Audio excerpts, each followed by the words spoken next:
আজকের সাক্ষাৎকারে আমাদের বিশেষ অতিথি নোবেল পুরস্কার বিজয়ী এবং বাংলাদেশের অন্তর্বর্তী সরকারের উপদেষ্টা পরিষদের প্রধান ডক্টর মোহাম্মদ ইউনূস।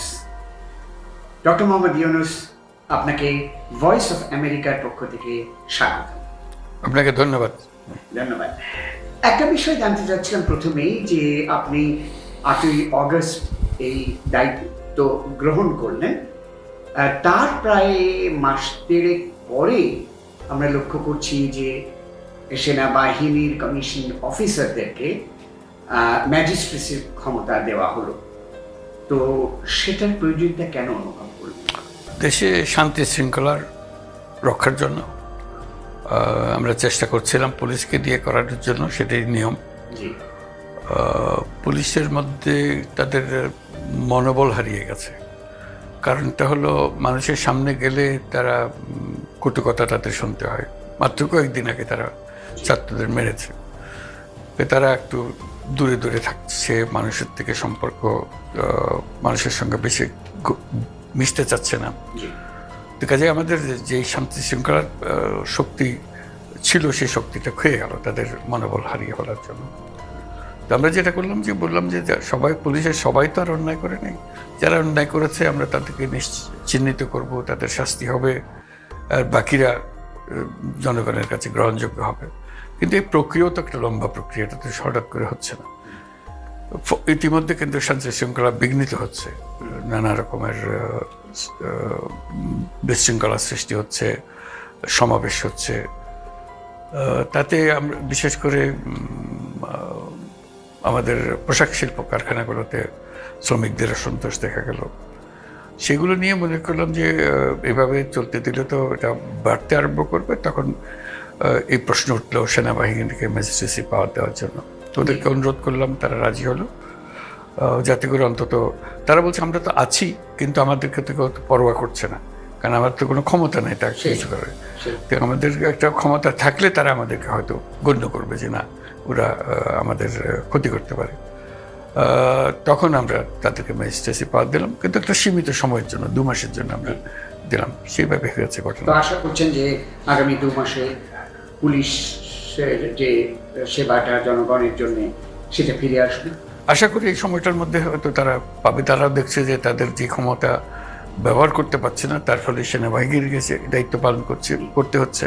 সেটা তাদের জন্য খুব সুখকর বিষয় না যে তাদের দায়িত্ব অন্যজন পালন করছে। মাঝখানে আনসার বাহিনীকে দিয়েও করা হয়েছিল, তাতেও কোনো কাজ হয়নি। কাজেই এইভাবেই আমরা সমাধান করার চেষ্টা করছি।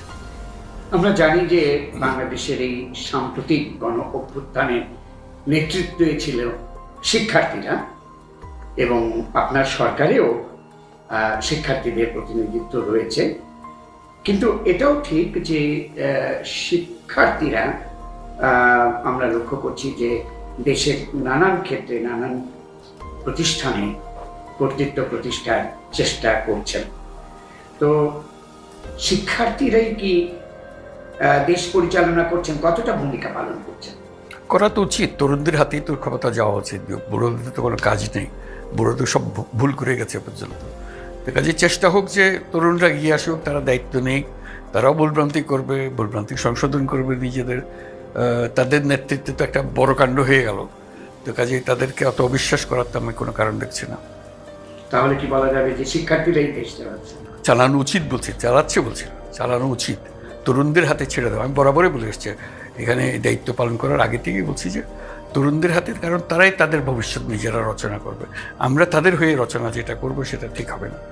তো কাজেই আমি মনে করি, আবারও মনে করি যে সারা বাংলাদেশের বিষয় নয়, সারা দুনিয়াতে তরুণদের হাতে দায়িত্ব দিয়ে দেওয়া ভালো। অন্তর্বর্তী সরকারের মেয়াদ সম্পর্কে আমরা আপনার সরকারের কাছ থেকে এখন পর্যন্ত পরিষ্কারভাবে কিছু শুনিনি। আপনি জাতির উদ্দেশ্যে 2টি ভাষণও দিয়েছেন, কিন্তু সেখানেও জানতে পারিনি। সেনাপ্রধান জেনারেল ওয়াকারুজ্জামান বলছেন যে আগামী 18 মাসের মধ্যে নির্বাচন হতে পারে। তাহলে কি আমরা ধরে নেব যে আপনাদের অন্তর্বর্তী সরকারের মেয়াদ হচ্ছে আগামী 18 মাস পর্যন্ত? সেটা আপনি ইচ্ছে করলে ধরতে পারেন, কিন্তু সরকারের মতামত তো না, সেটা সরকার তো কোনো মত দেয় না এই পর্যন্ত। কাজে সরকার কখন মেয়াদ ঠিক করবে সেটা সরকারকে বলতে হবে। সরকার না বলা পর্যন্ত তো সেটা সরকারের মেয়াদ হচ্ছে না। মানে সরকার বলতে তো আমাদেরই বলতে হবে, আমাদেরকে বলতে হবে। আমাদের মুখ থেকে যখন শুনবেন তখন সেটাই হবে তারিখ। তাহলে উপদেষ্টা পরিষদ এখনো এই ব্যাপারে কোনো সিদ্ধান্ত নেই? আমরা আলোচনা করেছি কিন্তু সিদ্ধান্ত নেয়নি। ভারতের সঙ্গে বাংলাদেশের সম্পর্ক উন্নয়নের জন্য আপনার সরকারের পরিকল্পনা কি? আমরা তাদের কাছে পরিষ্কার করে বলে দিচ্ছি যে আমরা চাই, সুসম্পর্ক চাই, কারণ এটা ভারতেরও দরকার, আমাদেরও দরকার। আমরা দুই প্রতিবেশী, এই প্রতিবেশীর মধ্যে সম্পর্ক ভালো না হলে কোনো জাতির পক্ষে এটা মঙ্গলজনক হয় না। তাদের জন্য মঙ্গলজনক হবে না, আমাদের জন্য মঙ্গলজনক হয় না।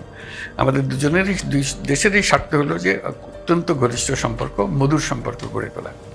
মাঝে মাঝে কতগুলো প্রশ্ন এসে যায় যেখানে সম্পর্কে একটু চিড় ধরে, যেমন সীমান্তে গুলি করলো, বাচ্চা মেয়ে মারা গেল, বাচ্চা ছেলে মারা গেল, এগুলো মনে কষ্ট দেয়।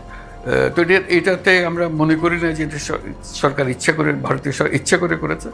যে সমস্ত কারণে এই ধরনের ঘটনা ঘটে সেই কারণগুলো যাতে আমরা উৎখাত করতে পারি, যাতে এই ধরনের বিষয় না থাকে, নিরাপদে মানুষ নিজের জীবন নিয়ে চলাফেরা করতে পারে, সেটা নিশ্চিত করা। কাজে এই ধরনের খুঁটিনাটি জিনিস যখন হয় তখন আমরা সেটা দৃষ্টি আকর্ষণ করি যে এটা ভবিষ্যতে যাতে না হয় সেটা চেষ্টা করা।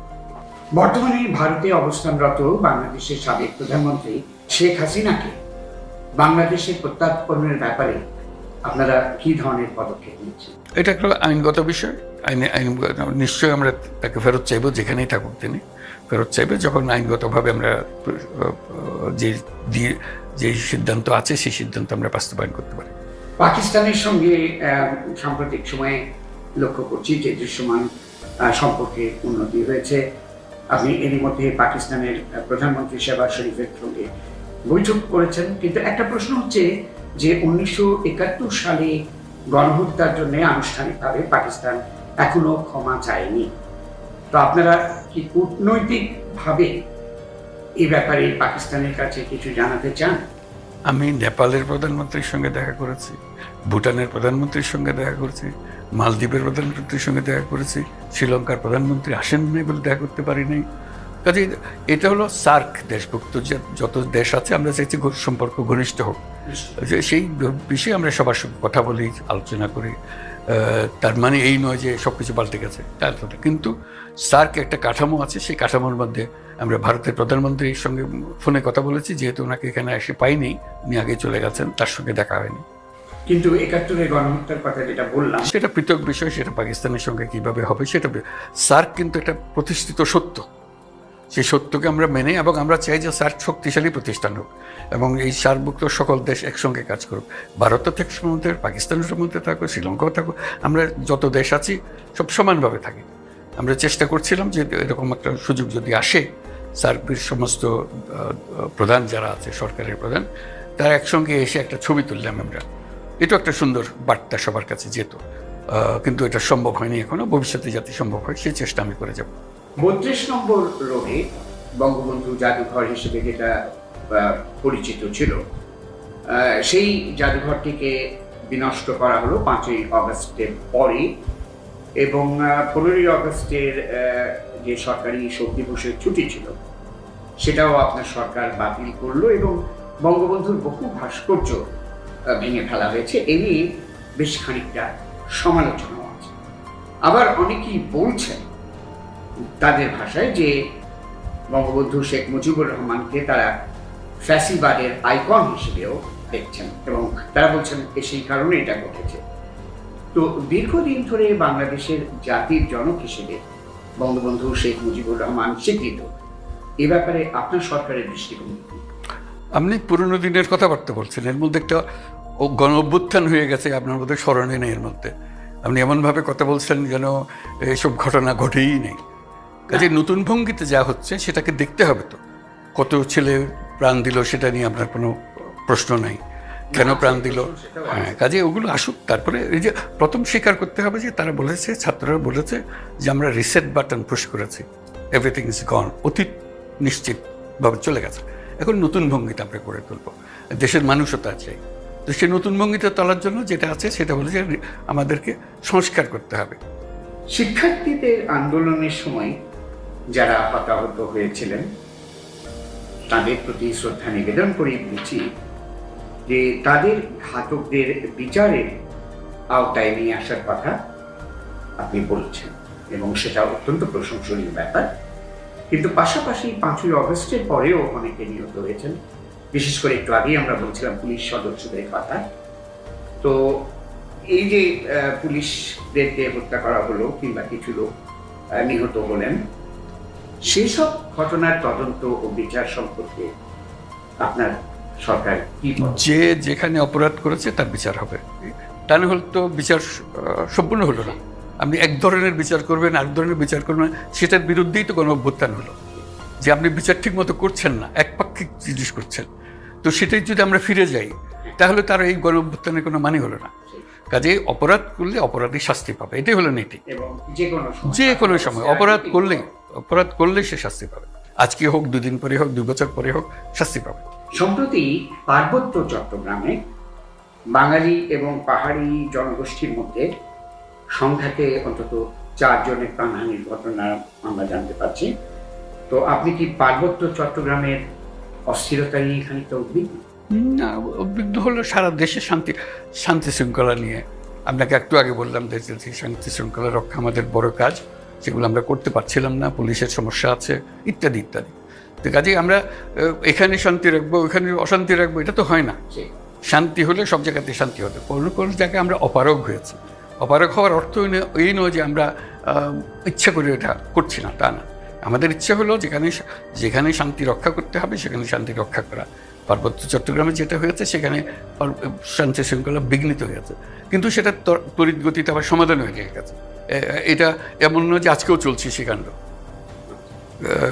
এরকম কাণ্ড ঘটে, যে কোনো সময় ঘটতে পারে। ঘটলে সেটা সরকারের দায়িত্ব হলো সেটাকে নিরসন করা, সমাধান করা, মানুষের মধ্যে সৌহার্দ্য নিয়ে আসা, যাতে করে পরস্পরের সঙ্গে পরস্পরের সম্পর্ক গড়ে ওঠে। আবার যেটা আমরা প্রথম দিকেই ডাক দিয়েছিলাম যে সারা বাংলাদেশ একটা পরিবার, আমরা পরিবার হিসেবে চলবো, আমাদের মতভেদ থাকবে কিন্তু আমরা কেউ কারো শত্রু না। পার্বত্য চট্টগ্রামে কিন্তু এমনি বহু বছর ধরে, এখনকার কথা নয়, বহু বছর ধরে কম বেশি একটা অশান্ত অবস্থা বিরাজ করছে।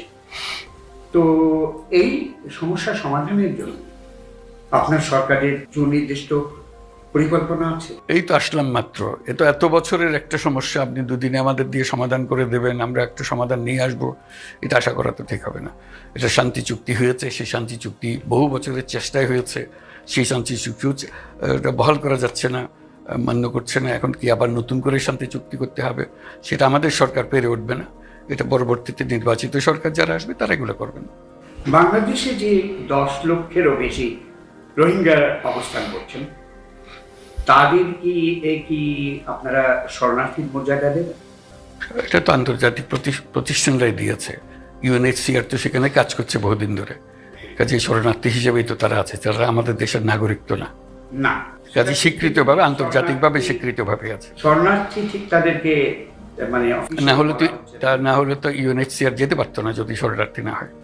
সাম্প্রতিক সময়ে আবার কিছু রোহিঙ্গা বাংলাদেশে আশ্রয় প্রার্থী হিসেবে প্রবেশ করেছে এবং অনুমান করা হচ্ছে আরো রোহিঙ্গা বাংলাদেশে প্রবেশ করতে পারে।